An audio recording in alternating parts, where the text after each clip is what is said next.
পতাকার 5 রং। কবি সুকান্ত আচার্য। বলো তো দেখি পতাকায় মোদের কয়টি রং আছে? শিক্ষক এসে শুধালেন হেসে দ্বিতীয় শ্রেণীর কাছে। একসাথে মিলে সব ছেলে বলে চিৎকার করে জোরে, 3টি বর্ণ রয়েছে রাঙানো জাতীয় পতাকা জুড়ে। শ্রেণীর পিছনে বেঞ্চির কোণে শিশু ছিল এক বসে। পতাকার মাঝে 5 রং আছে, বলল সে মৃদু ভাষে। কথা তার শুনে বাকি শিশুগণে হেসে খায় লুটোপুটি। শিক্ষক রেগে বলেন হেঁকে, বোঝাও কি করে 5টি?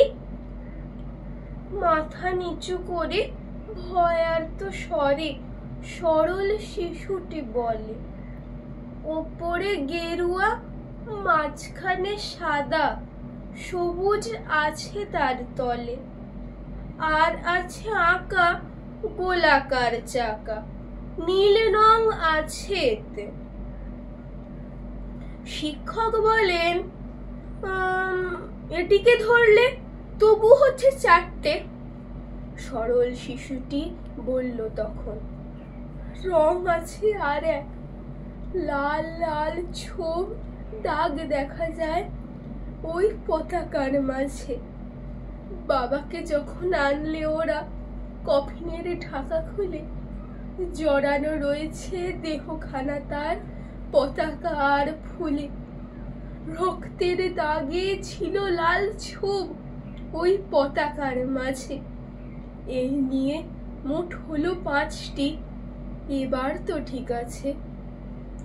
সরল শিশুটির জবাবখানি কাঁপিয়ে দিল বুক, অশ্রু এলো নয়ন ভরে, শুকনো হলো বুক।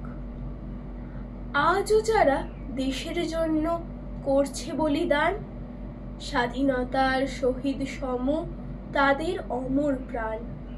হয়েছি স্বাধীন, পেরিয়ে গেছি 77টি বছর।